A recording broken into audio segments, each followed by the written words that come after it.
Welcome to my channel AMEG English. Subscribe for this channel for English grammar, writing and vocabulary. Subject verb agreement rule 5. Already 4 videos subject verb agreement এর উপর করা হয়ে গেছে, তোমরা দেখে নেবে।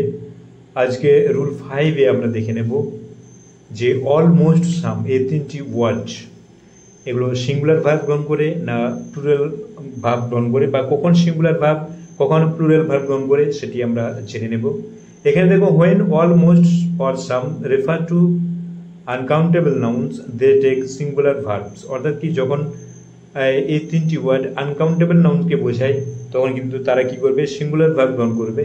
অর্থাৎ এই অলমোস্ট সামের পর সিঙ্গুলার ভার্ব হয় যখন তারা আনকাউন্টেবল নাউনকে বোঝায়। এখানে দেখো এক্সাম্পল দেখলে বুঝতে হবে all the water is pure. এখানে দেখো ভার্বটি সিঙ্গুলার হয়েছে, কেন? অলের পর কি বসেছে? দ্য ওয়াটার, আনকাউন্টেবল নাউন, এই জন্য ভার্বটি কি হয়েছে? ইজ। আবার দেখো most of the information is wrong. Most of the information is wrong.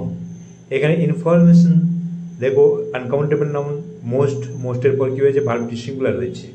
এখানে যেমন অলের পর কি হয়েছে? ভার্বটি সিঙ্গুলার হয়েছে ইজ, এখানে ইজ সিঙ্গুলার হয়েছে। আবার দেখো some of the homework is not done. Homework uncountable noun, এখানে তো ভার্বটি কি হয়েছে? সিঙ্গুলার, অর্থাৎ সামের পর কি হয়েছে?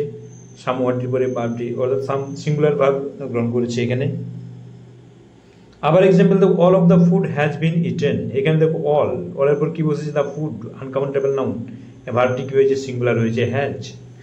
Most of the rain water has become polluted. এখানে দেখো মোস্টের পর the rain water, uncountable noun, দেখো ভার্বটি কি হয়েছে? সিঙ্গুলার হয়েছে, অর্থাৎ মোস্ট এখানে সিঙ্গুলার ভার্ব গ্রহণ করেছে। আবার দেখো some of the milk is spoiled. এখানে দেখো মিল্ক, আনকাউন্টেবল নাউন, এখানে সামের পর এই জন্য ভার্বটি কি হয়েছে? সাম ওয়ার্ডটি সিঙ্গুলার ভার্ব গ্রহণ করেছে, ইজ হয়েছে। তাহলে তোমরা বুঝতে পারলে যে অলমোস্ট সাম কখন সিঙ্গুলার ভার্ব গ্রহণ করবে, কোন ক্ষেত্রে সিঙ্গুলার ভার্ব গ্রহণ করবে, আশা করি ক্লিয়ার হয়েছে। আমরা দেখে নেব যে কখন অলমোস্ট সাম প্লুরাল ভার্ব গ্রহণ করে। when almost some refer to countable nouns they take plural verb, অর্থাৎ কি যখন অলমোস্ট সাম কাউন্টেবল নাউনকে বোঝায় তখন সেক্ষেত্রে ভার্বটি কি হয়? প্লুরাল হয় বা প্লুরাল ভার্ব গ্রহণ করে। এখানে এক্সাম্পল দেখো all the books R on the self. এখানে অল দেখো অল পর কি বসেছে? দ্য বুকস, কাউন্টেবল নাউন, এই জন্য অল এখানে সাবজেক্টটি কি করেছে? প্লুরাল ভার্ব গ্রহণ করেছে আর, এই জন্য ভার্বটি কি হয়েছে? আর হয়েছে। আবার দেখো all of the mangoes are rotten. এখানে অলের পর দেখো কি বা নাউন আছে? কাউন্টেবল নাউন আছে, এই জন্য ভার্বটি কি হয়েছে? প্লুরাল হয়েছে আর। আবার দেখো most of the students were present. মোস্টের পর দ্য স্টুডেন্টস, কাউন্টেবল নাউন, এই জন্য ভার্বটি কি হয়েছে? ওয়ার, প্লুরাল ভার্ব হয়েছে। তোমরা বুঝতে পারছো কাউন্টেবল মানে তো জানো যে নাউনগুলোকে গোনা যায়, মনে রাখবে। Most of the trees in our garden are tall. এখানে দেখো আর প্লুরাল হয়েছে, কেন? মোস্টের পর কি বসেছে? দ্য ট্রিজ, কাউন্টেবল নাউন, এই জন্য মোস্ট এখানে প্লুরাল ভার্ব গ্রহণ করেছে আর হয়েছে। আবার দেখো some of the flowers in our garden are red.